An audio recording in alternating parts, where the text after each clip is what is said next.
High fly ball, deep right field, a bomb into first. Drive, it's tied.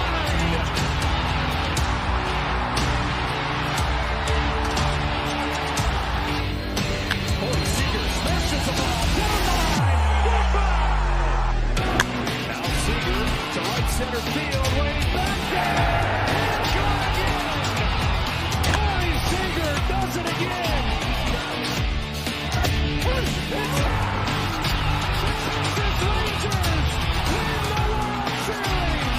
The Willie Mays Most Valuable Player Trophy presented by Chevrolet. Is there any doubt? Corey Seager.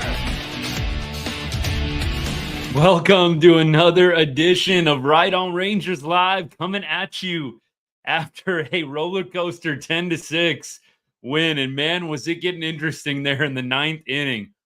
My goodness, you try and give a few bench warmers some playing time, and the game starts getting out of hand quickly. That was surely not how Bruce Bochy wanted this game to end, having to use Kirby Yates in what was a 10-2 ball game going into the ninth inning. My goodness. Hey, you got to win.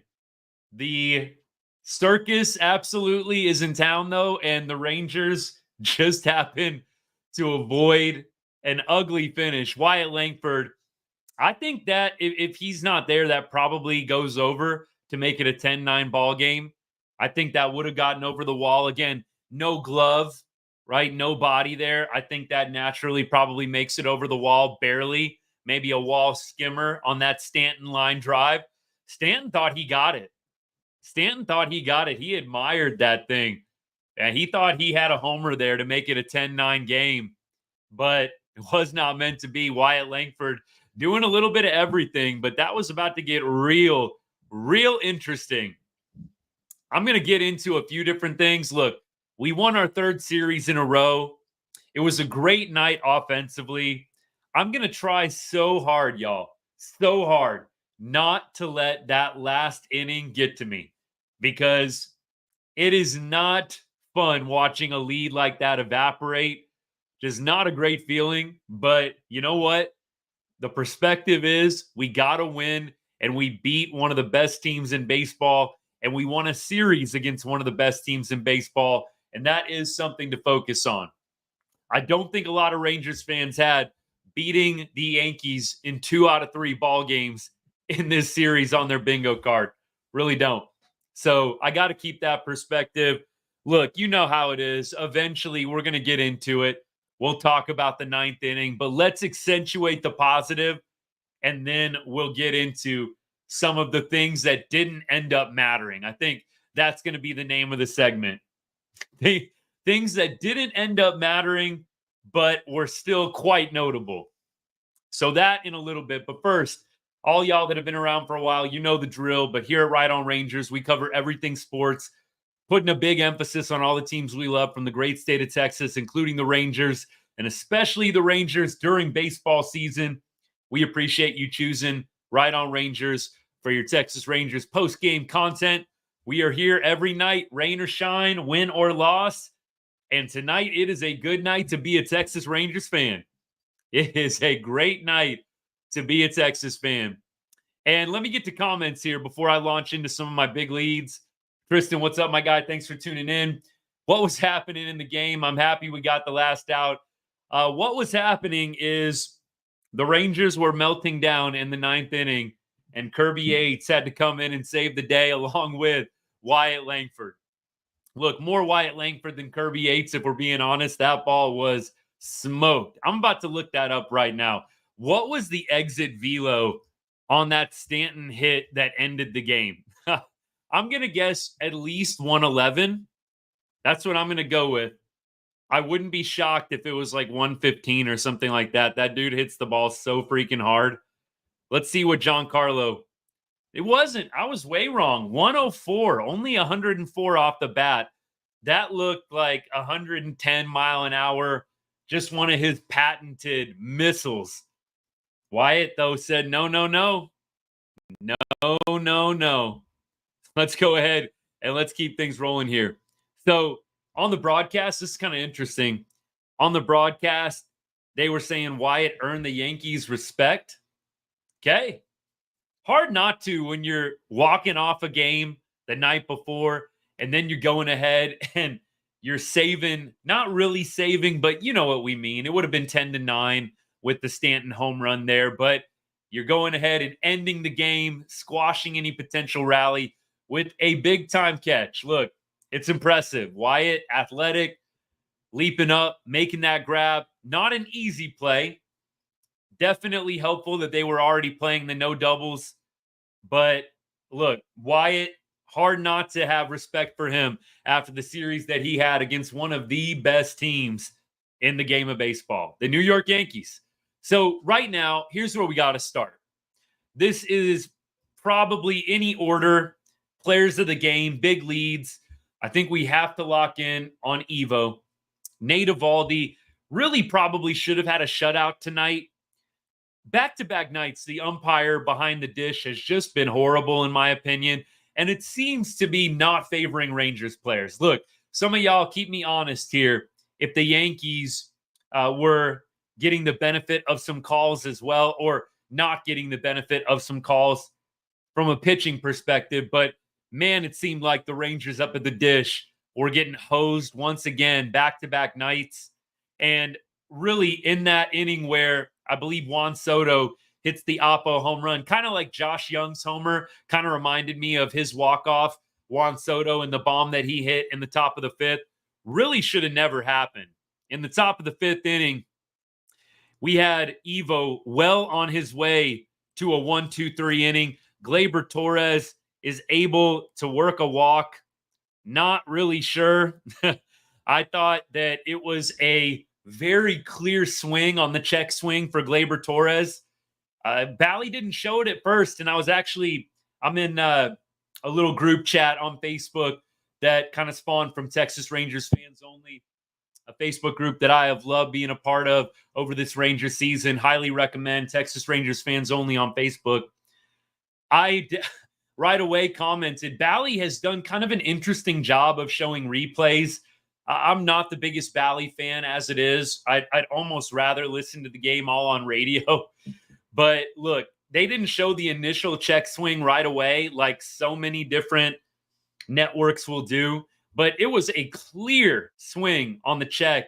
And, of course, the umpire down the line goes, no swing.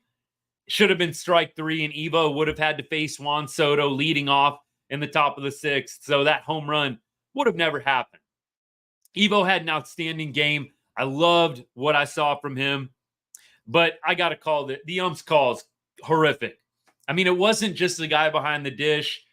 I just was not a fan of this crew for most of the series. And I say this a lot. Y'all know me. I don't come on here and just complain about umpires incessantly. It was exceptionally bad today. So I hope that y'all trust me on this one.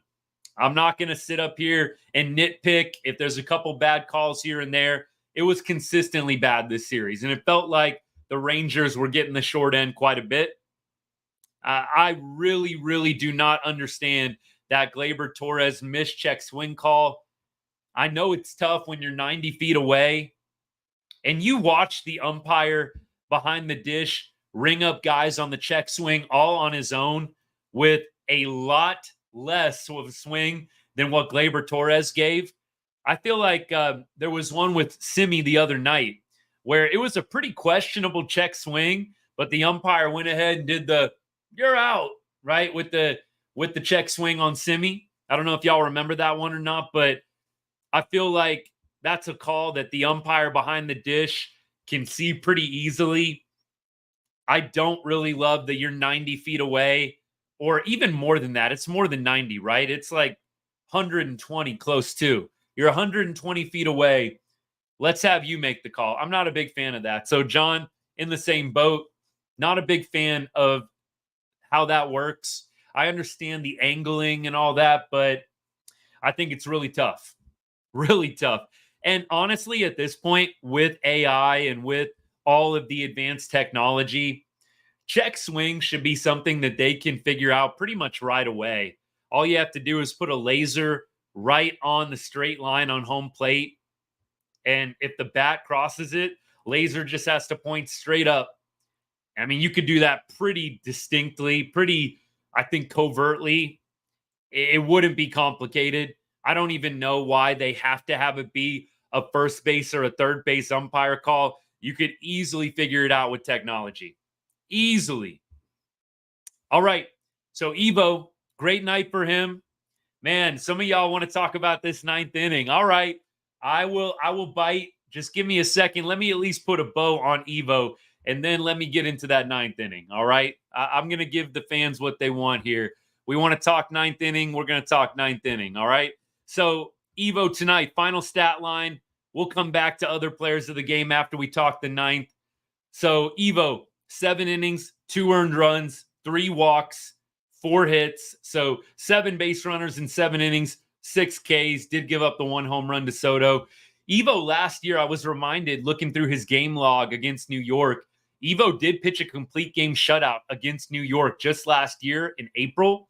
Very, very impressive. Almost had forgotten about that one. It came back to me. I watched some highlights from it. Complete game shutout from Evo against the Yankees last year in a Rangers uni. Love it. Evo likes pitching against his old team. He is trying to get that innings marker to activate that 20 million club option, or excuse me, player option, right? So good for him. It was huge having him in this rubber match on the bump. I felt really good about the Rangers' chances getting a dub today. It's hard not to when Evo's on the mound. So Evo, absolutely one of the players of the game. All right, let's talk Grant Anderson, or as a couple of you affectionately like to call him, Cant Anderson. Beyond being an innings eater, I do not understand why Grant Anderson continues to get major league innings. Tonight, I think, is the opportunity, the spot that you want Grant Anderson pitching in when it's a 10-2 lead. I said to y'all last night, if it's more than a 5-run swing either way, I don't want him in the game. If we're down 5 or less, no. If we're up by 5 or less, no. I only want Grant Anderson in the game if it's a 6-run deficit or a 6-run lead or more, and preferably more. And you know what? Grant Anderson got a bit hosed tonight by bad umpiring. But you know what? Wyatt Langford did too last night. He had 2, actually 3 terrible calls against him before he hit the walk-off grand slam. But he kept his composure, and he went ahead and won the game for the Rangers. So Grant Anderson gets squeezed tonight in that at-bat with Grisham. He should have been out of the inning. Game should have been over. Grisham never should have hit the grand slam because pitch number 7 in that at-bat was a strike, I believe, on the inside corner. So, in my opinion, Grant should have been out of that inning. But we know this is a game where human error is a part, right now at least in 2024, of the game. Grant's got to come back and make a better pitch. You can't serve up a meatball grand slam just because you had a bad call go against you. Again, Wyatt Langford last night. All of us, I feel like, would have been absolutely complaining had Wyatt struck out last night instead of hit the grand slam. But you know what? What Wyatt did is what everybody should do when you get a bad call against you. You stay poised, you stay focused, and you get the out one way or another, or you get the big hit one way or another. So Grant Anderson, I do not understand why they continue to give him innings. I don't know what more Bochy needs to see to understand that the dude is just not ready to be consistent in the major leagues. That's not to say he sucks. He is the most terrible baseball player ever. Look, he's got potential. He's got the funky delivery. He's got some off-speed stuff that could play, but he's not consistent enough. And right now, he's giving up way too many runs. It's not even competitive. So I get the innings eater component, but you put him in an 8-run deficit, and you had to burn your closer for at least an at-bat. I don't think they wanted to use Kirby Yates at all tonight. I was surprised that they brought him in. Look, at that point, it's 10-6. I know that Stanton is up, but it's still not a save situation. It's not a save situation. Actually, Somehow it is. Okay, it is. I'm wrong on that. He did get his 26th save. So it's 10-6, and you've got 2 runners on base. I don't know why that's not clicking with me. I thought a save, it had to be the game tying run up at the plate. And if Stanton hits the home run there, it's 10-9, right? What am I missing? I don't know. I don't pretend to know all the ins and outs of the hold and save qualifications, but my understanding was it's got to be a situation where the game can be tied or the other team can go ahead based on the guy that's batting. 2 runners on. Bases weren't loaded there, were they? I don't know, y'all. I'm just happy we got a series win. I'm gonna have to go back and check that out. Regardless, can't imagine that they want to burn Kirby Yates in that spot. It is what it is. I'm just glad that they're able to get out of that one unscathed. No home run to make it a 10-9 game. But Grant Anderson, I just don't see how he continues to have a spot. I do think this is a very valid question. Alex, thanks for tuning in tonight. I do not understand what the argument is for Anderson at all. I think at this point, the only argument is innings eater. And I think, as John has so eloquently put, he needs to be DFA'd immediately. I don't think he needs to waste any more time down on our AAA. There's other guys that I think need an opportunity. I've seen all I need to see from Anderson, and he's been a part the past 2 seasons. There hasn't been a lot of success. There's been small flashes. I just don't understand what more they need to see to make a decision on him. Look, I don't throw around the DFA term flippantly, but I really don't know what else you need to see from Grant at this point.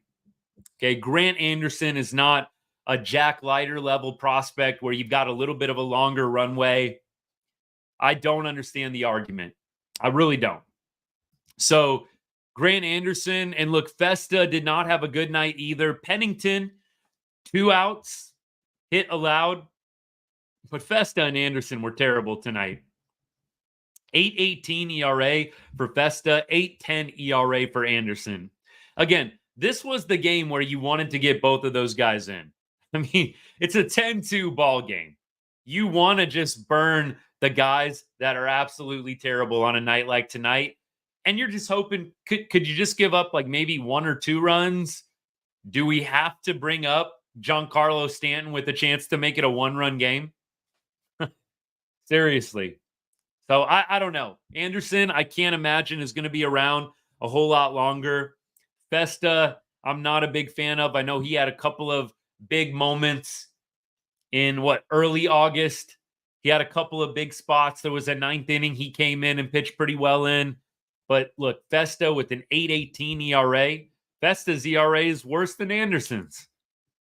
So I know that these guys just have to be out there. You've got to have guys that can eat innings up, especially when it's a lopsided game like this. But do we have to soil the bed this much on our way to a victory? I mean, there's no reason all those runs needed to be given up. It is what it is. I'm watching this Grisham AB. I mean, look, that pitch that he hits the grand slam on is a 92-mile-an-hour fastball. So a BP fastball middle in from Anderson. It's like, dude, you can't throw that. You can't throw a fastball middle in. It's a 3-2 count. I know the bases are loaded. Rather walk the guy right there in that spot than do what Grant Anderson did. You're not trying to throw a middle in pitch fastball almost right down the middle in that spot. So Grant Anderson, don't think that he's going to be hanging around with the club a whole lot longer. Look, I'm not Bochy. I'm not CY. I would have had Anderson gone after his last appearance. I think the injuries on the staff as a whole are playing a part in him sticking around, but I can't see them keeping him. And I really hope next year they decide to go a different direction. It's not working right now. That's not to say he can't get traded off and become incredible like a number of Rangers pitchers have gone on to do. Sometimes a change of scenery is all you need. And then there's guys that change scenes and still are the same kind of guy. So Grant Anderson, I don't wish for his failure. I really don't. I know it seems like maybe we do sometimes on the show. We come down hard on players when they're not producing. It's definitely not all sunshine and rainbows about every single player here at Ride on Rangers. We tell it like it is. So Grant Anderson, I think he's pitched or pitching some of his last games. Absolutely. It was ridiculous what I saw tonight. And I hate that it had to slightly sour what was otherwise an outstanding evening of Rangers baseball. Outstanding evening. One of the best nights. And ironically, as John puts here, all this offense without Seager or Simeon in the lineup. And I was saying with some of my friends as well during the game, it's like it's just how this team is in 2024. It makes no sense. Just like it makes no sense that a team that just won the World Series and returned basically all the same guys is not going to be playing October baseball. It makes no sense. So, of course, the Rangers would have one of their best offensive nights with their two best players, offensively speaking, out.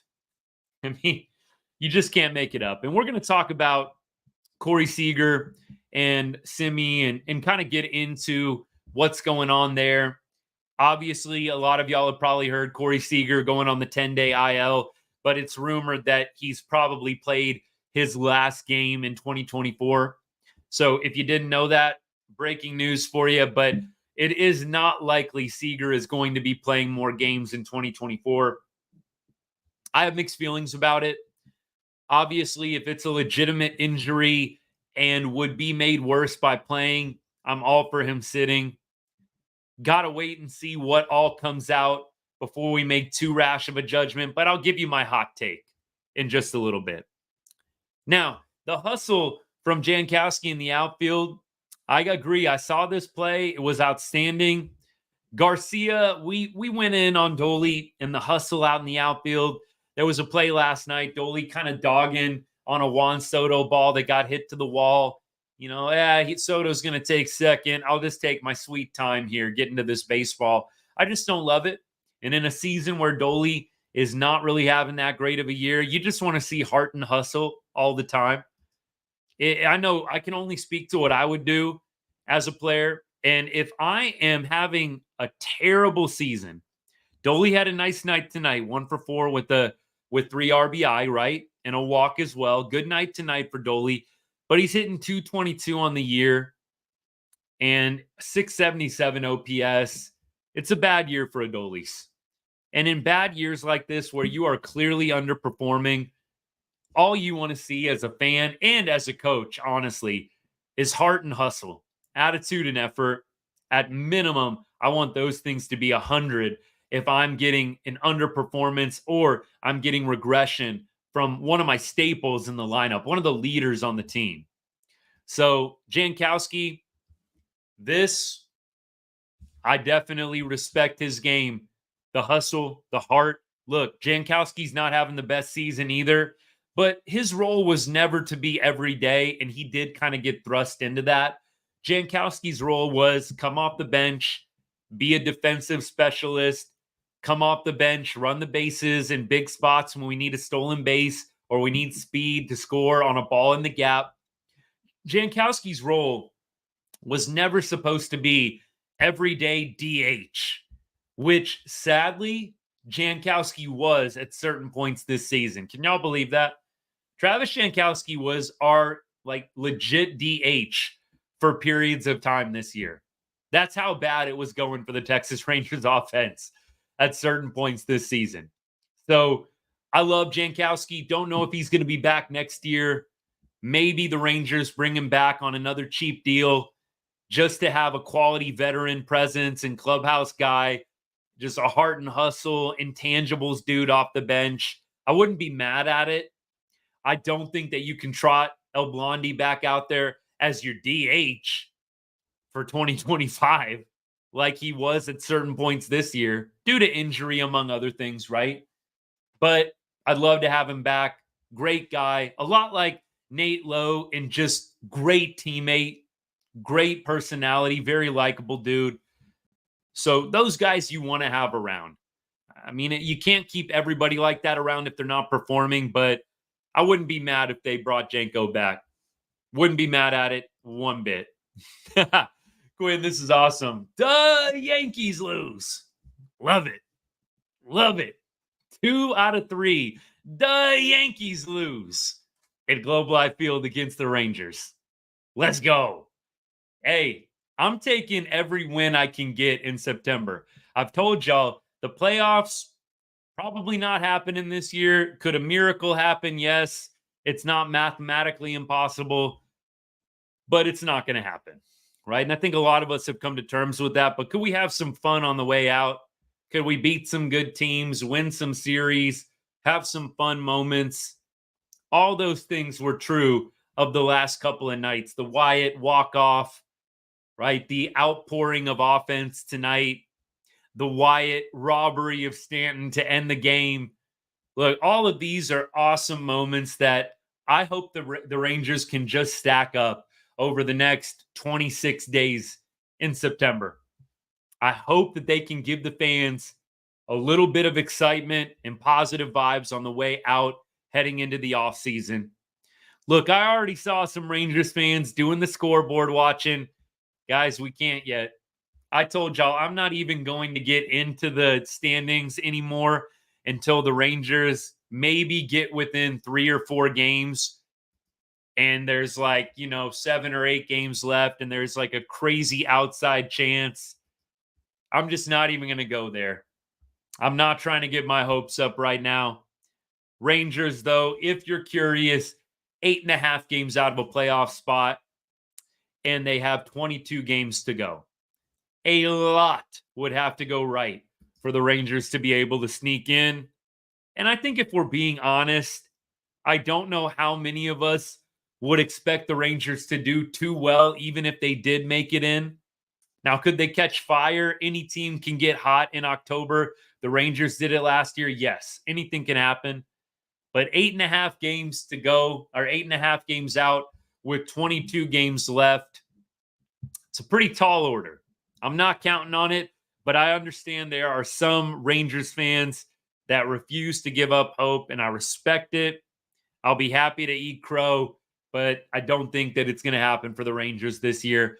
I do hope they can make it a really awesome month of September for the fans' sake, especially the ones that are still paying good, hard-earned money to go out to Globe Life and support the boys in person. I think they owe it to the fans. It's a little disappointing that you're seeing all these guys getting shut down. I get it, the risk versus the reward. So, look, if this was my job, and I'm CY, yeah, I totally get benching Seager and putting him in on the IL. I totally get John Gray and Malley getting shut down for the year. You don't want to risk further injury. That being said, everybody's hurt right now. Every single Rangers player is hurt right now. You play 140 games, you are going to have some kind of ache, ailment, boo-boo, whatever you want to call it. Something over the course of 140 games. And there are some guys that play through it, tough it out, gut it out, grind it out, however you want to put it. And there are some guys that don't. And look, I don't want to name call. I don't want to get too derogatory or knock some of these guys, but some guys aren't willing to play through pain and some guys are. I do think there are legitimate injuries. I'm not a medical professional, but giving guys this extended time off at the end of the season for being a little banged up, unless it is an injury that is 100% going to cause more damage if you continue to play, I think your butt needs to be out there. So you know what? If Seager's hip would only be made worse by playing, then so be it. Okay, I get it. But if this is a pain tolerance thing and he's got a little boo-boo and we don't want to push him too hard, I disagree. I think that about every Rangers player could probably get put on the IL right now for something. So it's disappointing to see some of these guys get shut down.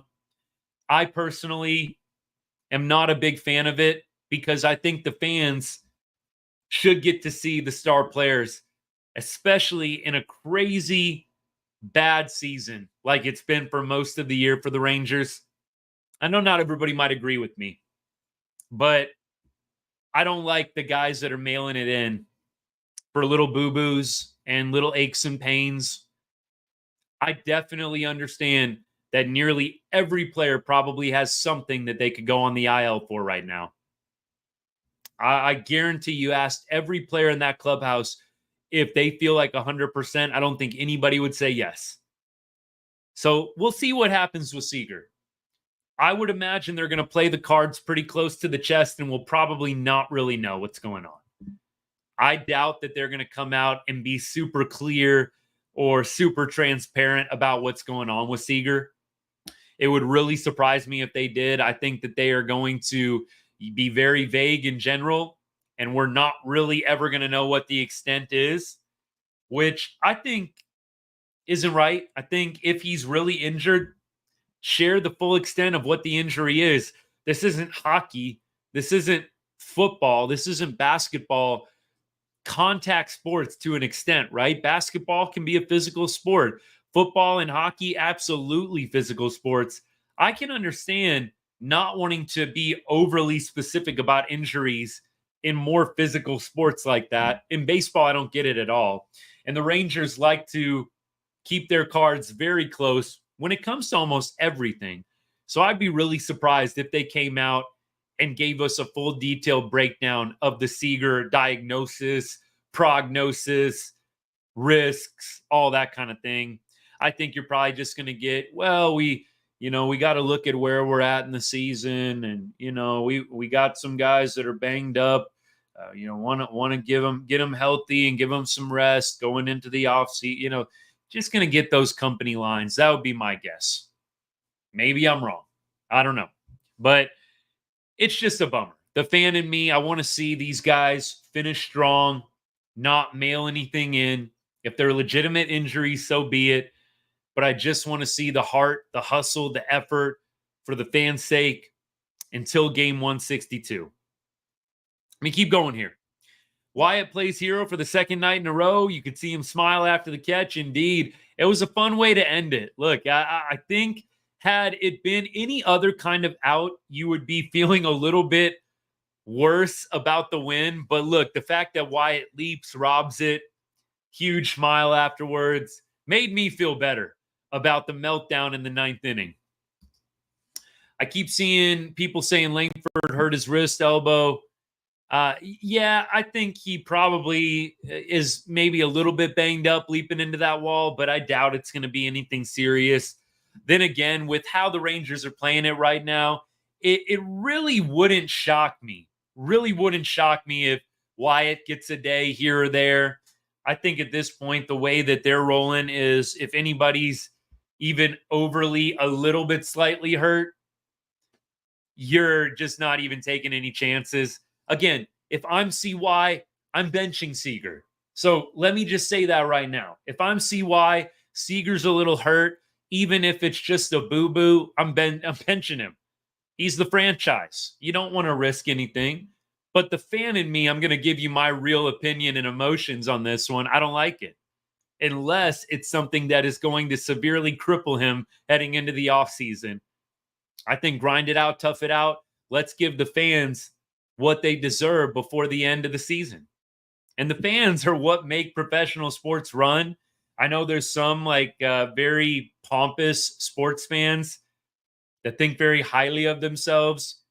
They don't owe us. The players don't owe us anything.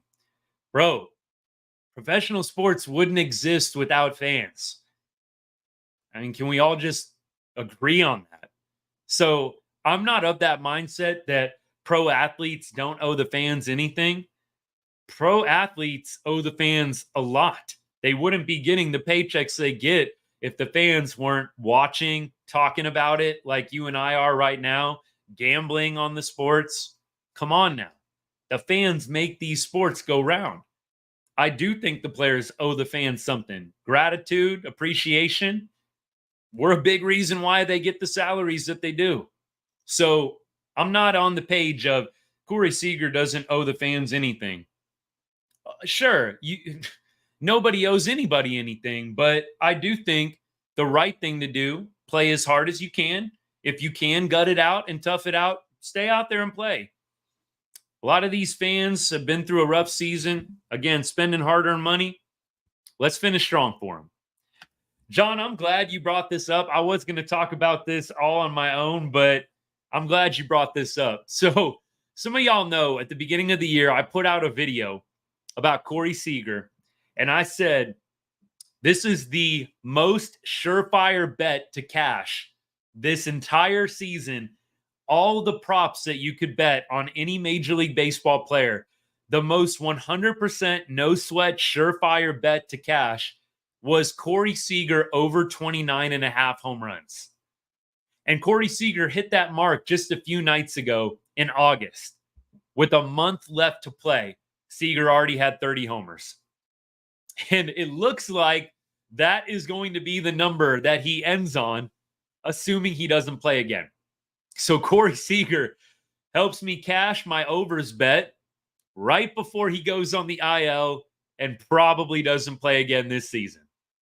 Look, that's how it goes sometimes. You got to get a little lucky. I did say the bet really should be, is Corey Seager going to play over 120 games this year? And I don't know, did Corey Seager make it to that 120 game mark? I got to think pretty close. Let me see if I can figure it out real quick. But I really said if he can play over 120, he's probably going to get 30 home runs pretty easily. So this year, he's played 123 games. So I think I was pretty spot on the bet. And I will give myself a pat on the back for that one. So Corey Seager hits over 29.5 home runs. Cash plays over 120 games, just barely. Winner, winner, chicken dinner. So glad that Corey did me the courtesy of hitting his 30th bomb before mailing in the rest of the season. Y'all know what I mean. I'm giving him a hard time at this point. All right, let's keep things going. So Zeke Duran, Nate Lowe, Wyatt Langford, 3 hits apiece tonight. 9 total hits between those 3 dudes. Now, Wyatt Langford, I understand. Nate Lowe, Zeke Duran, that came out of nowhere. Good for them. I'm really happy for Nate Lowe. Such a likable guy. Has not had an awesome season. He's had moments, but I'm glad Nate Lowe has had a few of these types of games of late. I don't know if it's going to be enough for Nate Lowe to keep his job at first base. I got to think probably yes, but I really don't know if the Rangers are going to be satisfied with what they got from Nate Lowe this year. I think he very well could be on the roster next year. Maybe they do the non-tender or the release or whatever it's officially called. I don't know. But I think Nate Lowe overall probably has not done enough to have a totally safe job. He would have to go on an absolute tear the rest of the way, I think, in order for that to happen. But in reality, I think the Rangers should be in the market for a first baseman. Maybe it's going to come from AAA, a guy like Blaine Krim, who's having a pretty good year this year down there. Maybe he can be a guy that can challenge Lowe a little bit. Maybe there's a free agent target. I don't think the Rangers are going to be in on Pete Alonso, but I would love to get Pete Alonso. Pipe dream, but just throwing that out there. But look, back to the positives. I'm happy for Nate. I'm glad that he was able to have a good night tonight. Anytime you get 3 hits in a Major League Baseball game, it's impressive. I mean, look, it's not an easy game to play. 3 hits, 3 for 5 tonight for Nate Lowe. Averages up to 258 on the year. Nate Lowe, though, 11 homers, 51 RBI. Look, y'all, you just can't have a first baseman only hitting 11 bombs. I mean, I think there's other positions where 11 bombs can play. I don't think you can have a first baseman only hitting 11 bombs. It's just not ideal. First base, I'm a little bit of an old school baseball guy. I want my first baseman with some pop, at least be able to hit 20 to 25 bombs, minimum. Only hitting 11, just not ideal. I know the OBP is decent, 349 OBP for Nate Lowe. That's pretty solid, but I think the Rangers would be wise to seek out some power from the first base position in the offseason. The crazy thing is Nate Lowe has a ton of raw power. I've told y'all multiple times. I've heard from inside sources on a number of occasions, people in person getting to watch it. Nate Lowe can put on a freaking show in BP. He's got power. It's just not translating in the game. And I don't know if the Rangers can go in to next year with Nate Lowe as our 162 game starter at the first base position. We'll see what happens. We'll see what happens. Nate Lowe, though, 3 hits tonight. Good for him. And then Zeke Duran, 3 for 4 tonight with 2 RBI. Yeah, look, I think this is an appropriate time to throw this comment up. There were some hits that were finding the grass tonight. You know, John goes on to say, great to see the RBIs coming on pop-ups and chalk line bloops. Look, I agree. The baseball gods were shining down upon us on some of those, and we will 100% take it because Lord knows we've had our tough luck this year offensively. We've had those innings where we're hitting every single ball at 100 miles an hour and they're right at somebody. So it's nice when you get some of those lucky little Texas leaguer hits. So I am 100% on your page on that one. Now, a few other things. We talked about Adolis, 1 for 4 with 3 RBI. The stat that I love about Adolis more than anything, no strikeouts tonight. When Adolis does not striking out and he's putting the ball in play, I do feel like that's when you know he's in a good way. So that's the thing I take away almost more than anything. Every time up to bat, he put the ball in play. And then he took a walk. So I guess not quite every time, but you know what I mean. Josh Young, 0 for 4 with 2 Ks. I want to be a little bit picky with Josh Young. I don't know if y'all have noticed this too, and it might just be how he swings, but Josh Young, pretty consistently, when he's taking those big hacks, you see him falling over home plate. You see him falling into the left-handed batter's box. I don't know. When I was playing, all my college coaches, high school coaches were so huge on balance up there. I know Josh Young is a major league hitter. It might just work for him. But when I see guys falling into the opposite batter's box, to me, you're not balanced up there. And that's not the best type of approach or swing up at the plate. I think Dolly is the same way. When you see Dolly falling all over the place when he's up there, I think that's when he struggles the most. He's at his best when he's balanced, when he's being patient. There's plate vision. I know I'm being a little bit picky, but I've been noticing that a lot with Josh Young lately. The falling over into the left-handed batter's box, just lacking balance up there. Look, I'm not a professional hitting coach, but if I was coaching up, like I've done in the past, I've coached high school baseball, middle school baseball, number of different ages. That would be a red flag immediately. Dude, we got to get you on a wooden plank, and we need to get your swing down where you don't fall off this wooden plank 100 times swinging the bat. My coaches would do stuff with me like that all the time. Put you on a 4x4, a 2x4, excuse me. Put you on a 2x4 and make you take 100 swings on a 2x4 just to stay balanced up there at the plate. Look, I'm old school, but that's the kind of stuff that I just did over and over and was drilled into my head. So when you see these guys falling all over the place when they're missing pitches, especially, that's the number one thing I think of. Horror stories of taking thousands of cuts standing on a 2x4 with my coaches screaming at me in an encouraging way to stay balanced up at the plate. So maybe Josh Young, Dolly need to get themselves on a 2x4, take about 100 hacks, and just stay balanced on that thing. I don't know. Again, not a hitting professional, not a hitting coach, but That's what I'd be telling them to do. Let me keep rolling here. Let me get TikTok involved here. I'm always so bad at keeping y'all in the mix here, but I appreciate all y'all tuning in. Baseball, somebody says baseball is going to implode this offseason. Sky Self, what does that mean? Get a little more specific, bud. I'd love to hear what your thoughts are on that, but don't have much to go off of with that. Baseball is going to implode this offseason, okay? Tell me a little more. I'm a Yankees fan. This is, what's up, man? Thanks for tuning in. I'm a Yankees fan. You guys did good this series. Hey, every squirrel finds a nut occasionally. Isn't that what they say? Look, the Rangers, they are capable of beating good teams. They haven't done it a lot this year, but they are capable. Josh, what's up? Is it a wild take? I don't know, Josh, if you're still hanging out, but if you are, is it a wild take to say Bobby Witt Jr. wins MVP over Judge? I'd have to do a stat by stat comparison. You know, baseball is so stats driven.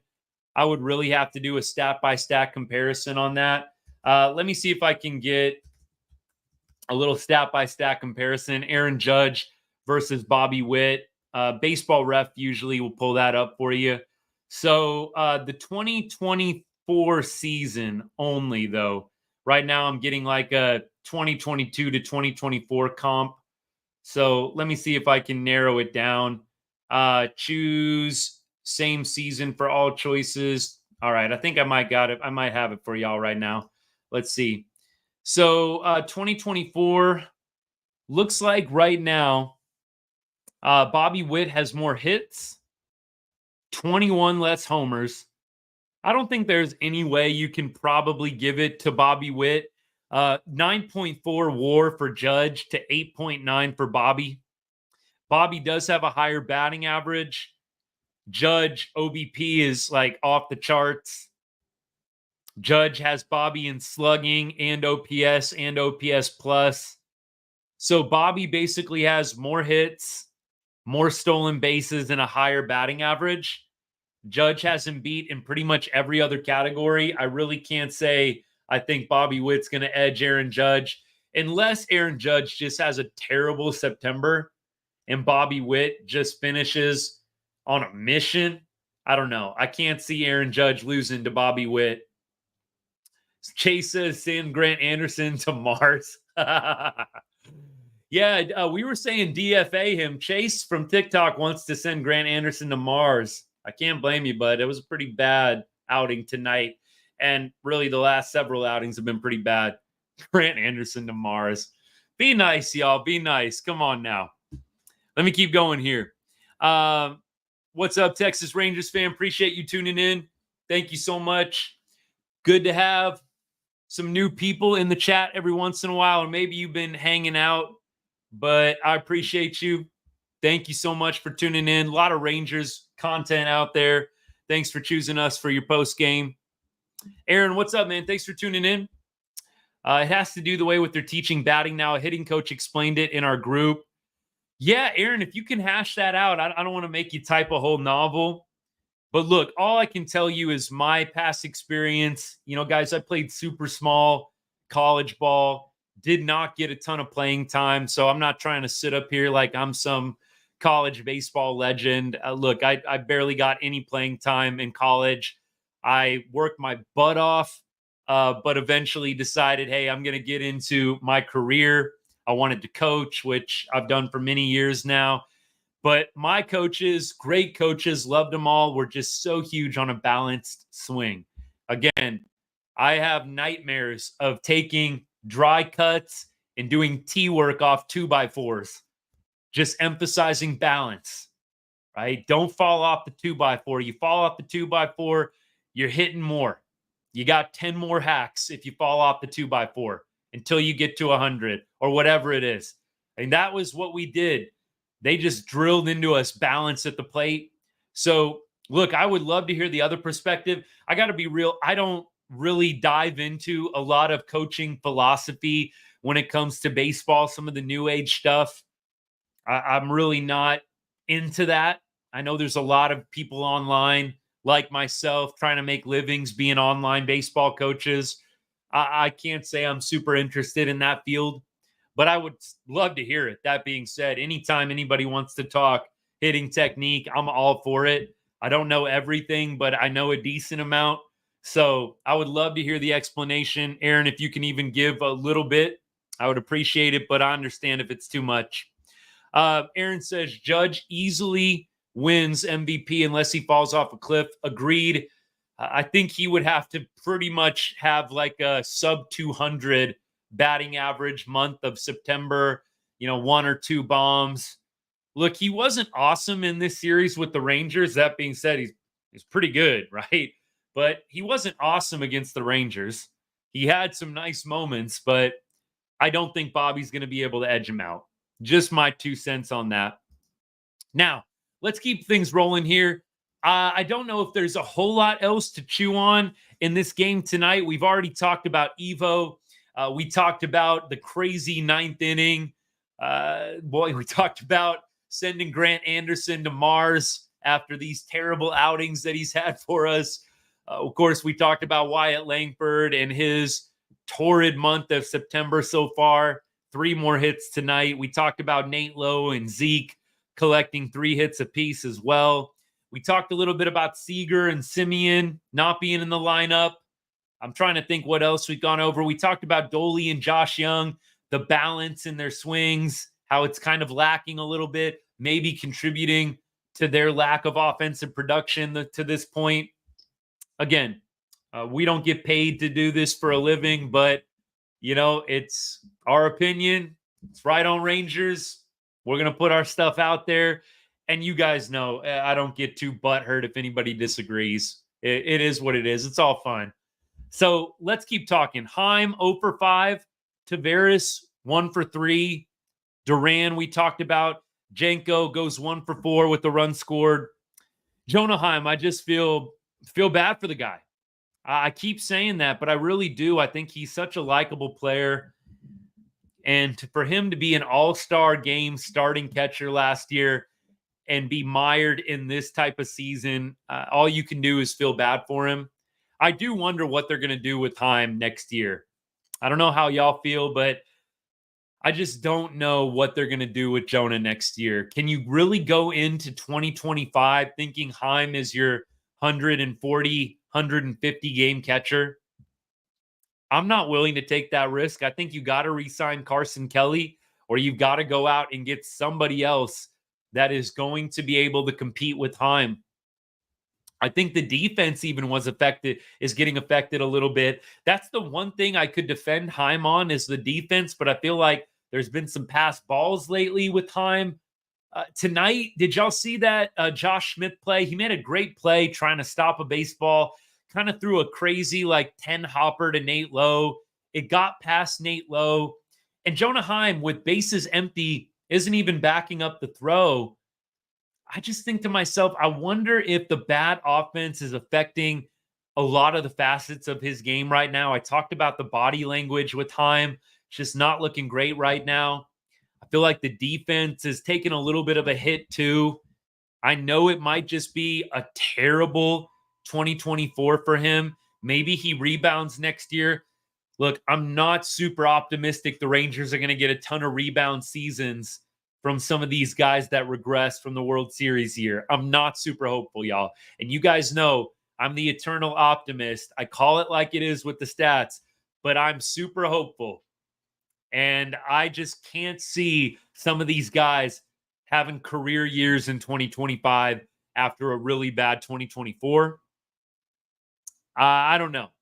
John, here's an interesting thought. Some of the comments tonight about Heim were thoughts of him just being at home this year with his growing family. It seems his head is just elsewhere. And who could blame him, right? He added another member to the family. Some of us know what that's like.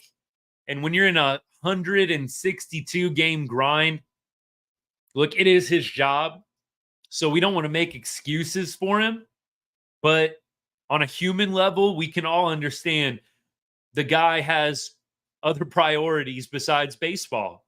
And that's amazing, right? Family, for me, it's family, faith, right? I obviously really enjoy what I do for a living, getting to do this, getting to coach. But you know what? Who could blame Jonah Heim for being a little bit not all the way there with his growing family, which is a huge blessing. I just feel bad for him. I think he's a great player, a great dude. And for him to have this bad of a 2024, it's frustrating, clearly for him. And as fans, we cheer for everybody. I don't root against anyone, even Grant Anderson. I'm not rooting for Grant to give up a grand slam in that spot. Who is? I mean, look, if Grant strikes out Grisham in that moment and doesn't give up the grandy, look, some of us are still going to be, oh, dude, you almost gave up the big one there. Well, thank goodness you got out of, some of us are not going to be over the top, like praising the dude, but we don't want Grant to give up a grand slam in that moment. Nobody's rooting for his failure. But Jonah Heim, I think a lot of people are rooting for him to do well, and it's just too bad that he is not able to follow up what he did in 2023. Same thing with Doley. Same thing with a lot of guys on this team. Not able to follow it up. And I hope 2025 is different. But if I'm CY in the front office, I'm not banking on rebounds. I'm proactively going out and getting competition, legitimate competition that can come in and compete with some of these guys that had down years this year in 2024. Aaron, yeah, if you can send it to me, I would love that. If it's a quick copy and paste, you can DM it to me or something like that. That'd be great. I know it's an extra step for you, bud, but I appreciate your time. I would be really curious to see that, and I'll definitely shout it out on a future live. Wow, Judge is only batting 100 in September. That's crazy. I mean, it's only been 4 days, granted, right? But yeah, that would be the kind of month he'd have to lose the MVP, I think, at this point. All right, so we talked time. We talked the rest of the lineup. Look at this number. 8 for 19 with runners in scoring position today. That is a great stat to see. 8 for 19 with runners in scoring position. And the Rangers actually left 8 runners on base tonight. So it could have been much worse than it was. And we talked pitching. We talked Evo. We talked Pennington. We talked Festa and Grant Anderson. Festa and Anderson, just not good nights tonight. Kirby Yates giving up a missile to Giancarlo, but Wyatt Langford robbing it at the wall. Look, you got to get saves that way sometimes. Kirby Yates, nice job. Glad that he only had to throw a whopping 6 pitches tonight to get Giancarlo out. You didn't want him throwing much more than that because you got a feeling he's probably going to be needed in the Angel series. Now, Robertson, I don't think got used at all Monday, Tuesday, or Wednesday, if I'm not mistaken. So it'll be nice, even if Kirby Yates gets a little tired out, at least we've got a totally fresh David Robertson. And a lot of other guys in the pen should be pretty fresh as well. I know Chafin is a little polarizing among Rangers fans, but you figure Chafin should be pretty fresh. You figure Urania should be pretty fresh. I think there's a lot of guys down there that should be able to contribute in the Angels series from a bullpen perspective. So Angels come to town tomorrow. I think it would be wise for us to go ahead and start previewing that as we start getting to the hour mark in our show here. So let's take a look. So 4-game set with the Angels. Let's talk Angels. So tonight, let's see if we can get a read on the score. Angels tonight. Come on, computer. Cooperate with me here. They won 10-1 against the Dodgers. Now, I think the Dodgers beat up on them a little bit in that freeway series, but let's see how the Angels are doing in their last 10. 4-6 in their last 10 games. And I think they did lose that series against the Dodgers. Let me go to the homepage here and see if I can get a read on it. So yesterday, I know Ohtani had a few big hits, 6-2 in 10 innings yesterday. And looks like it was just a 2-game series for them. So they split with the Dodgers. There you go. But on Thursday, the Rangers starting pitchers do the probables, and we'll go through the matchups on each side. So Rangers starting pitcher for tomorrow. Looks like Rangers will be throwing Bradford. And I'm going to butcher the name of this guy who the Angels are throwing. I'm not even going to try, y'all. Jack Kochanowicz? I have no idea. I'm going to have to go to Baseball Ref and get a pronunciation on that one. Let me see if I can figure that one out. Let's see here. I'm just curious now. I don't want to butcher this again. Kohanowitz. Okay. Sorry. Kohanowitz. That's how you say the Angels starting pitcher's name. Jack Kohanowitz. So he will be pitching tomorrow. Jack Kohanowitz has an ERA of 4.96 this year. Only has 6 big league starts to his name. His last start was actually a gem against the Tigers in Detroit. 6 innings, no earned runs, and he's pitched 3 quality starts in a row. So had a little bit of an uneven beginning, but he's actually pitched very well his last 3 times out against Atlanta, Toronto, and Detroit. 18 innings, only 5 earned runs allowed. Not a guy that gets a lot of strikeouts. Kohanowitz appears to be a pitch-to-contact guy. Only 5 strikeouts in those 18 innings pitched. So this is a guy the Rangers should be able to make good contact against. Let's see if they can buck the trend a little bit. But 3 straight quality starts for Jack Kohanowitz for the Angels. 6'7". 6'7" righty. So pretty towering Randy Johnson-esque demeanor up there on the hill. 6'7" is Jack Kohanowitz. It's a big boy, 6'7". So we'll see what the Rangers got against him. I don't think that we have any numbers because he is indeed a rookie. So I don't think we're going to be able to do a lot of Rangers versus Kohanowitz, but maybe we can go the other side. Cody Bradford against the Angels. Let's see how the Angels have fared against one of our best pitchers, Cody Bradford, in 2023. So no stats for the Rangers against Kohanowitz. Against Bradford, the Angels, it goes like this. Let's go top names first. So Rendon, 0 for 2. Pilar, 1 for 2 with the homer. Ohapi, 1 for 2. Nato, 1 for 3. Moniak, 0 for 2. Adele, 1 for 2. Drury, 1 for 4 with the home run. Ward, 0 for 1. Stefanik, 0 for 2. So a very small sample size in a bit of a mixed bag the Angels are against Cody Bradford. Look, my money's on Bradford to pitch really well tomorrow, get us our 3rd win in a row. And I don't think Cody Bradford, let's see if he has any starts against the Angels this year. I don't think he does. Nope, doesn't look like he does. Not sure that he had starts last year against, but let's see here. So last year, on June 13th, he went 4 1/3, only gave up 1 earned run against the Angels at Globe Life Field. And Cody Bradford is a guy that loves pitching at Globe Life.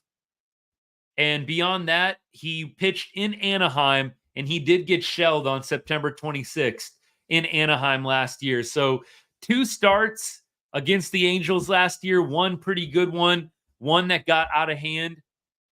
But Cody Bradford pitching at Globe Life, here's what the splits look like. I've talked about these splits before, but Cody Bradford at home at Globe Life Field, 2.72 ERA. 184 batting average against Cody Bradford at Globe Life, 0.79 whip.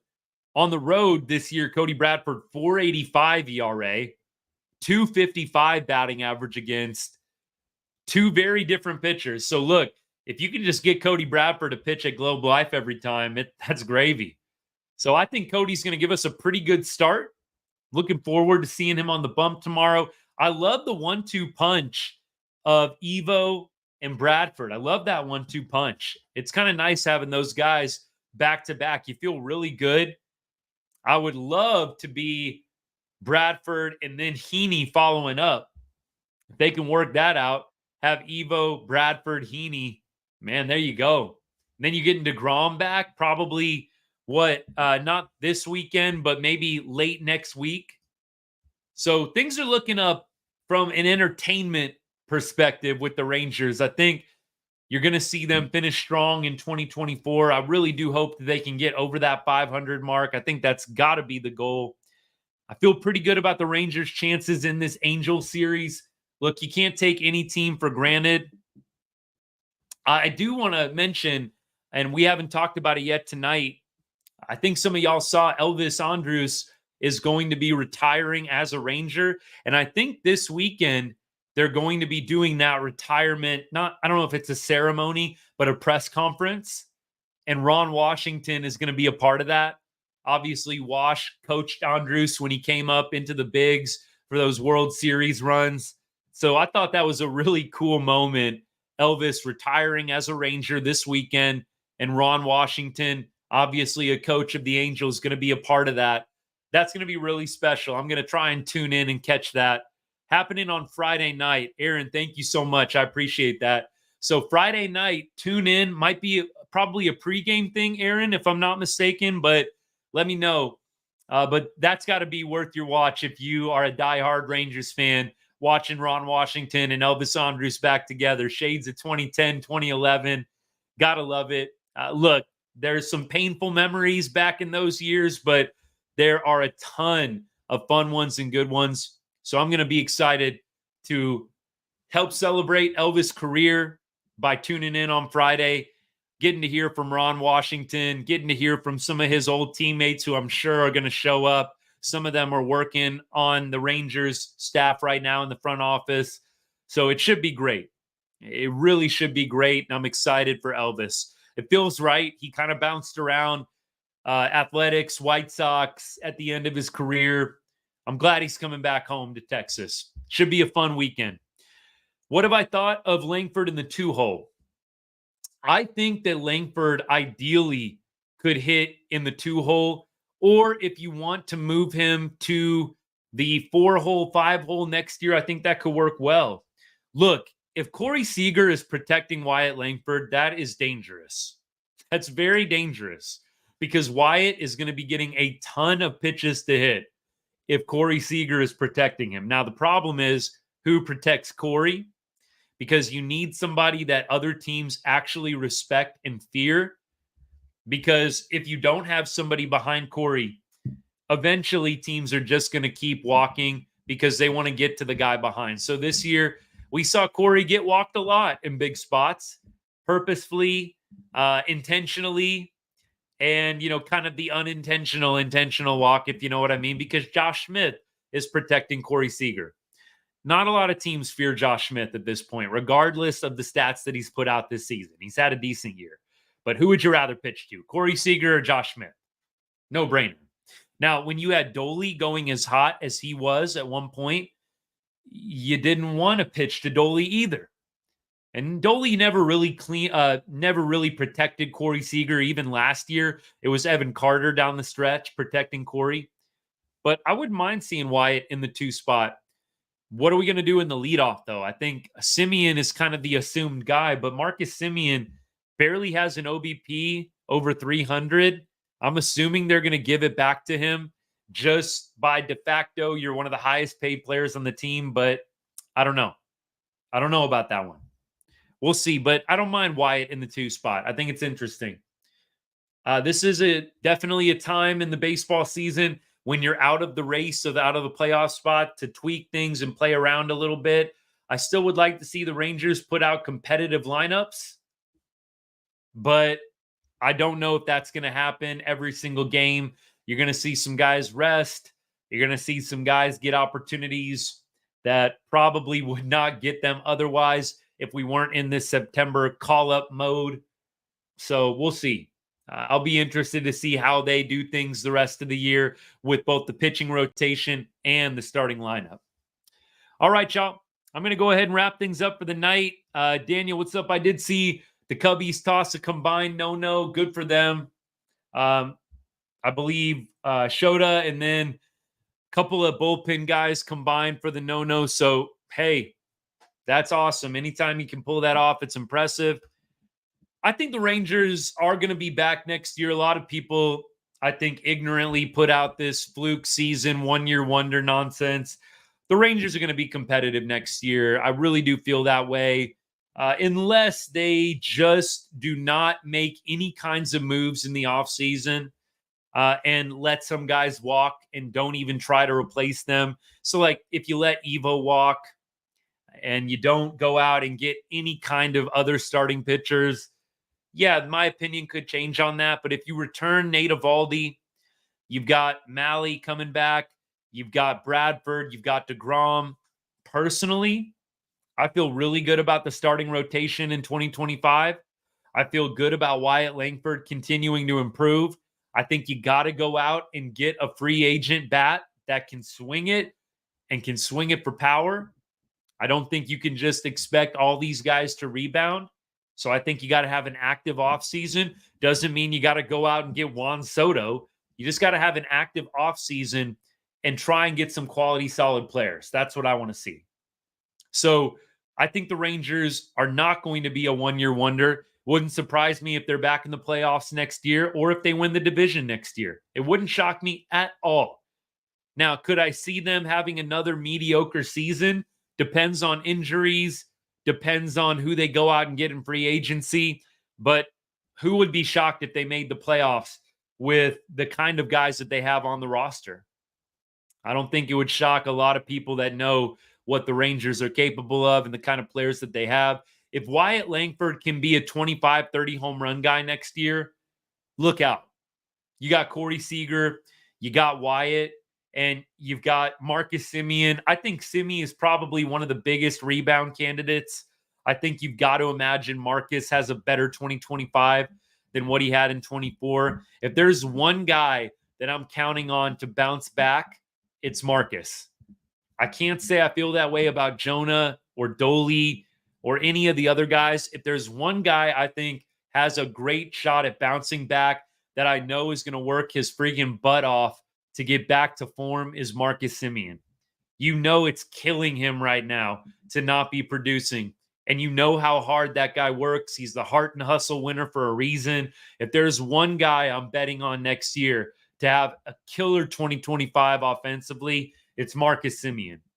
I trust that he'll be in the lab all season, all off season long, getting right for 2025. So my bet would be on a huge Marcus Semien rebound, no doubt. All right, y'all. I am going to wrap things up. We'll be back tomorrow. Game, by the way, game time tomorrow is at, let's see, 7:05 again. So we got a bunch of night games. So we'll be back similar time tomorrow, bringing you all the post-game coverage. Hey, if you're not following the account, not subscribed to the channel, would appreciate if you hit that follow or subscribe button, and then hit that notification bell or button as well. Get notified every time we go live, which is pretty much immediately after every Rangers game. And stay up to date with all of our latest content by hitting that notification bell or button as well. We will be going live after Texas Longhorns football games and Dallas Cowboys football games as well. NFL starting up this week. We are very excited. Baseball first love, football close second. So I am pumped for the college season and the NFL season as well. And we'll always talk Rangers and make time for Rangers on those lives too. So if you see me going live for Longhorns or Cowboys and you want to talk something Rangers, I'll make sure I make time for you. So the other thing, if you know somebody that loves the Rangers, loves the Cowboys, Longhorns, loves football and baseball, send them my way. Tell them about my channel. Send them one of my videos. I would be much appreciative of that. Let's keep growing this good group of people we got, talking baseball, football, talking Rangers. It would mean a lot to me. Thank you for your support. It's been an up and down season, but a lot of y'all keep showing out and keep supporting, keep coming back to talk about our favorite baseball team, the best team in the world to be a fan of, the Texas Rangers. And we'll be back tomorrow night bringing you the best post-game analysis there is. Hope y'all have a great rest of your Wednesday night and a great Thursday tomorrow. Hope to see you back on tomorrow's live. And as I always say, to end every show, God bless and go Rangers.